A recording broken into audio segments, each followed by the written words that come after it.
kami ini kan di PKS ini kan termasuk salah satu partai yang mengusung Hendita kan. Ya. Nah, koalisi di kami ini, Pak, itu dilakukan ya menjadi koalisi yang membangun, Pak, konstruktif lah. Ya. Nah, jadi kalau dalam bahasa Arabnya itu kan musyarakah banaah itu kan. Jadi koalisi yang membangun. Jadi tidak menjadi partai Pak Turut. Artinya ketika ada kebijakan dari pemerintah kota khususnya ya, yang salah ya kita harus berani membenarkan. Ketika menyimpang kami juga akan meluruskan. Ketika ada kebijakan yang melanggar ya, kita harus mengingatkan, mengajak harus kembali kepada peraturan perundang-undangan.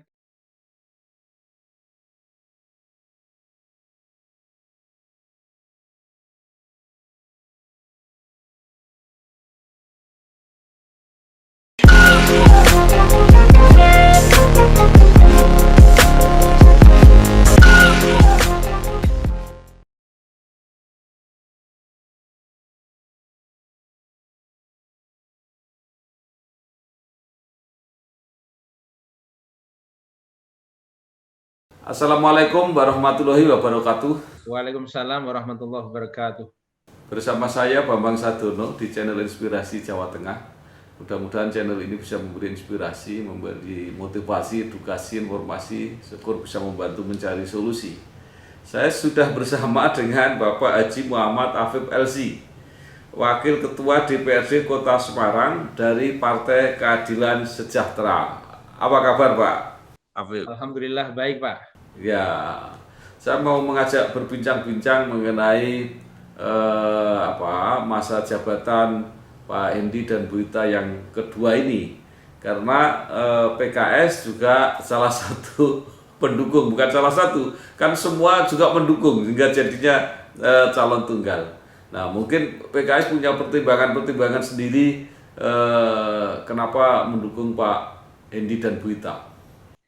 Iya, PKS sebenarnya awalnya Pak, ini saya jujur, melakukan upaya itu untuk menjadikan calon kita ini rival ya dengan Pak Hendi, dan kita sudah mencoba berkomunikasi politik dengan Gerindra, dengan partai yang saat itu belum jelas ya kemana arahnya, misalnya PKB, dan kami ini ingin ya harus ada calon ya yang melawan, ya bahasa kasarnya melawan dengan Pak Hendi. Dan tapi karena mereka itu tidak bisa ya, tidak mau dan kami sendiri menyadari ya jumlah kursi hanya 6 sehingga mau tidak mau harus bergabung. Nah, bergabungnya kami ini sebenarnya kan alasannya ya pertama ya prestasi Pak Hendi sendiri itu sendiri. Ya, karena beliau ini kan sudah terbukti ya menjadi wali kota yang populis, menjadi wali kota yang maju, bisa memajukan kota Semarang dengan berbagai prestasi yang diraih, gitu kan, baik dari bidang pembangunan atau kesehatan dan lain sebagainya. Kan. Sebenarnya alasan yang mendasar itu. Dan kami ini kenapa ya tidak ke kotak kosong ya? Kotak kosong itu kan kurang bermanfaat, Pak. Jadi harus ada pilihan dalam politik, dalam pilkada itu. Jadi itu seandainya partai-partai bergabung masih bisa ya ada alternatif calon itu ya? Masih bisa ya. Dengan PKB pun bisa, dengan Gerindra bisa. Tetapi kan saat itu kita sudah melakukan komunikasi politik dengan PKB, dengan Gerindra, ternyata mereka tidak siap. Ya barangkali ya menghadapi lawan yang namanya incumbent itu kan berat gitu. Oh, jadi cukup dengan satu partai? Cukup gitu. Karena kan persyaratannya 10% minimal. Kami 6 tinggal nambah 4 kursi, Pak. Oh, 20% kan? Enggak, 10% dari 50 kursi itu. Kalau 10% kan cuma 5. Enggak, Pak. Ya. 10% ya Ya, persyaratannya. ya, ya. Baik.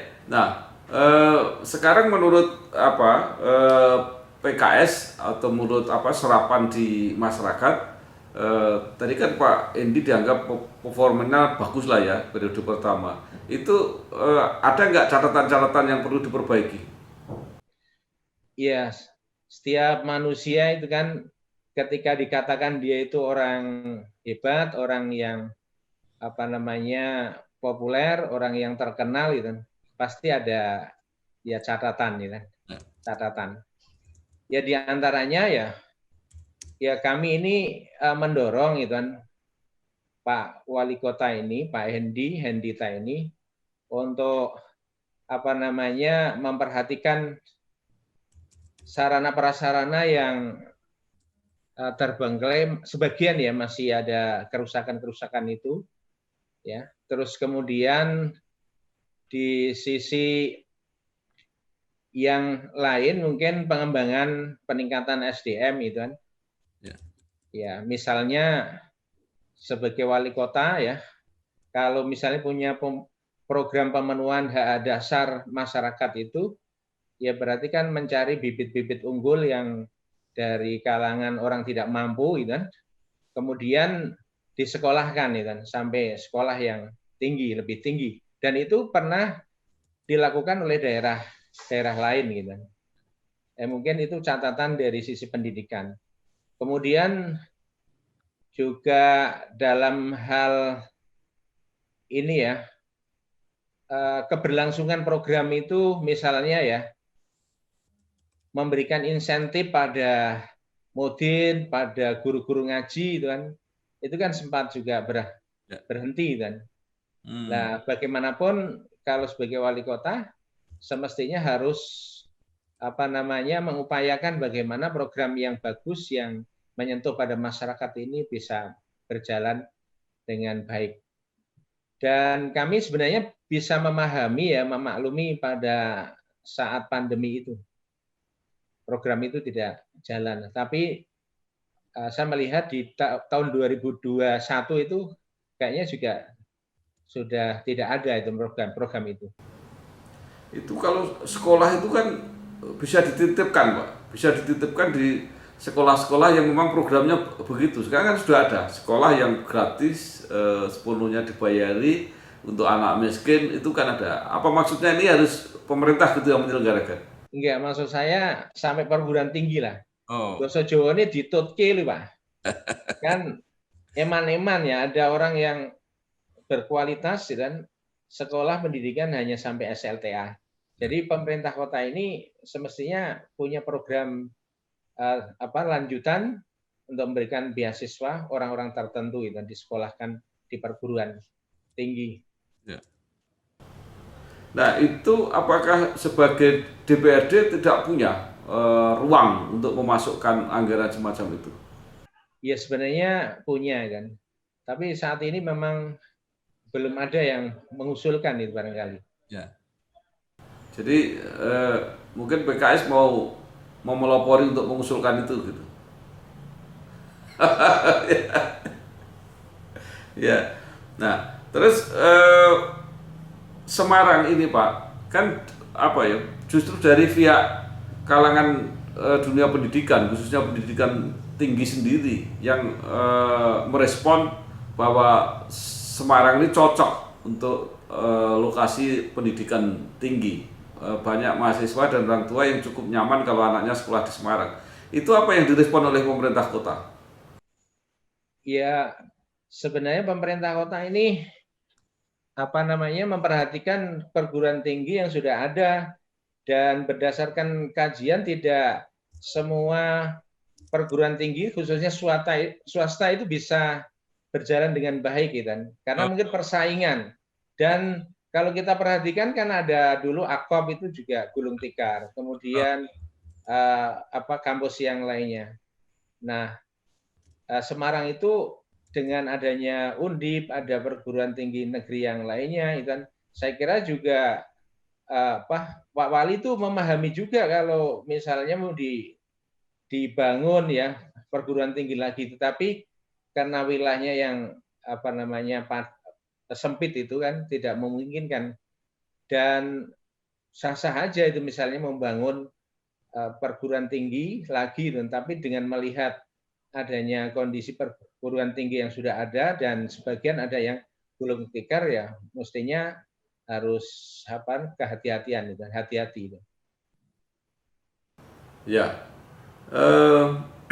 Pak Afif, itu ada pembangunan ya. Memang ini pembangunan fisik, tapi menurut saya sangat strategis untuk perekonomian, terutama untuk perekonomian yang kecil ya.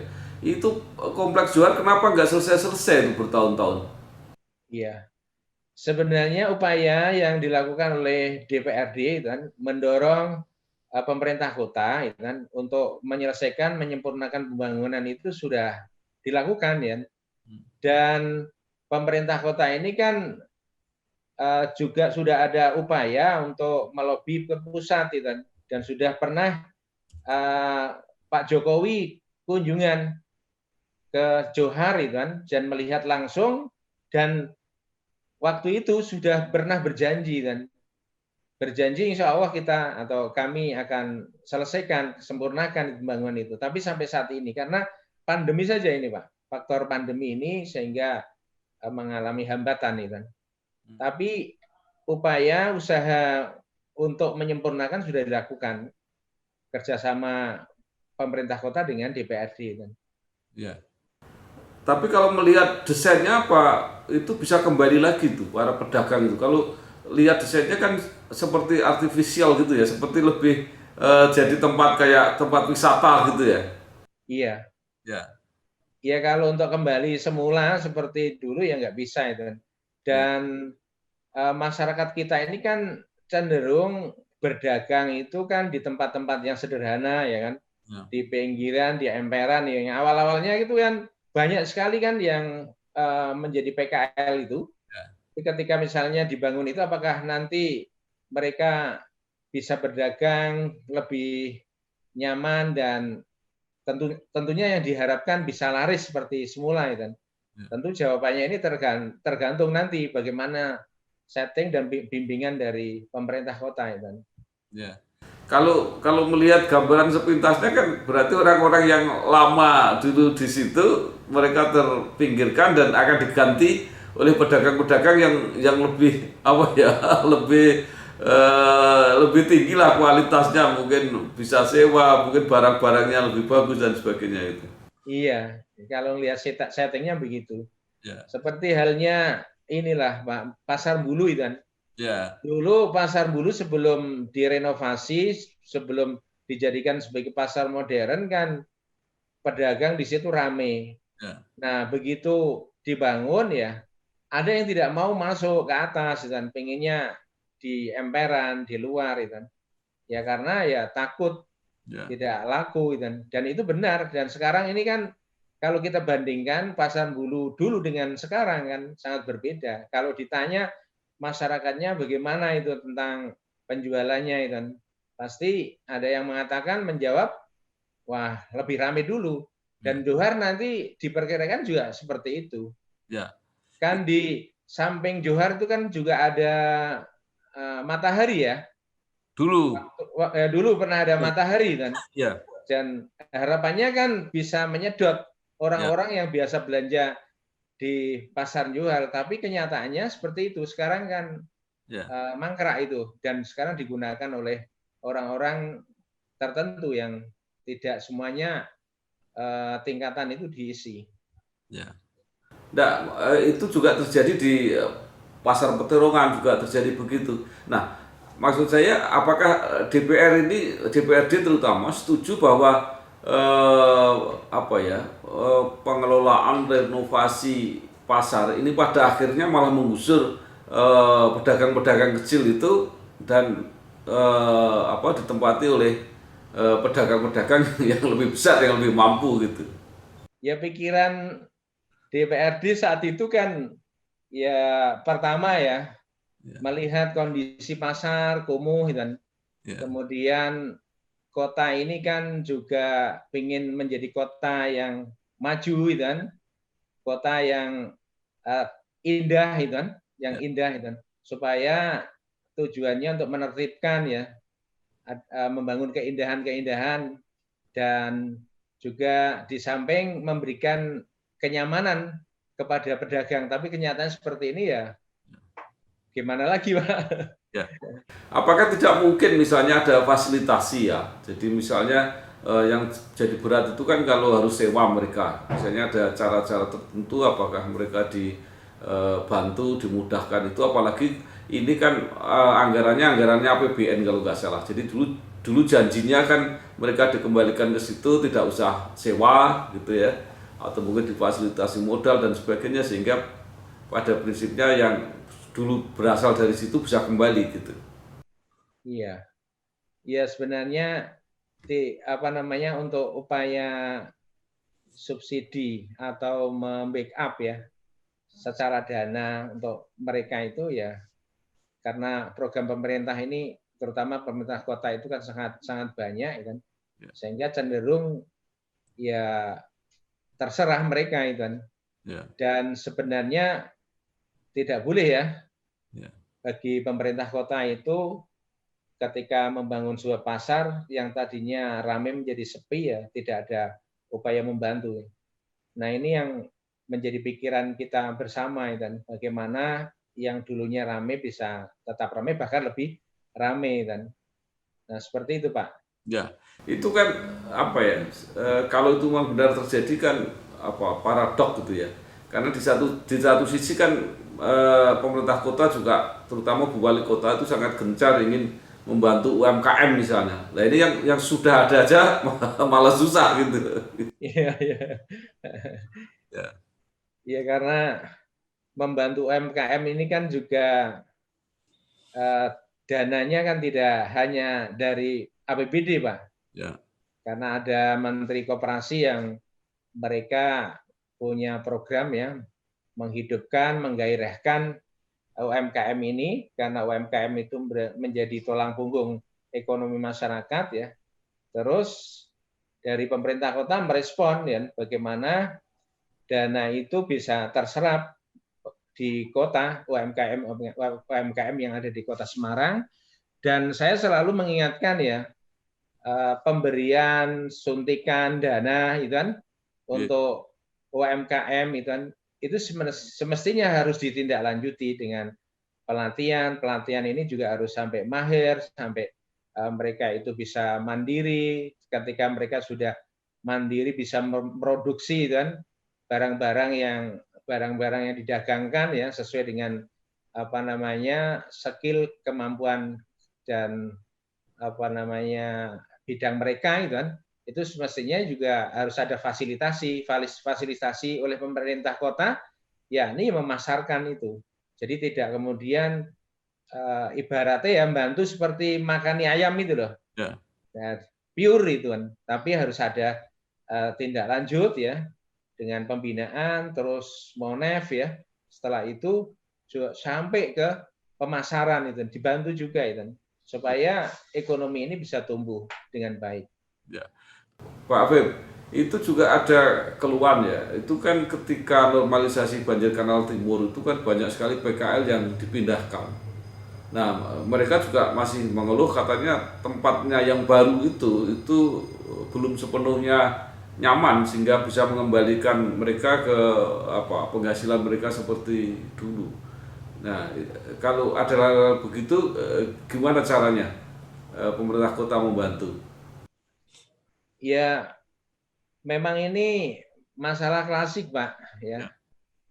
Pemindahan PKL itu kan untuk di Kota Semarang kan ada di beberapa tempat lokasi dan dulu pernah di Simpang 5, kemudian dipindahkan ke stadion, dan kemudian yang tadi panjenengan sebut itu juga dipindahkan di mana, dan mereka para pedagang mengeluh itu.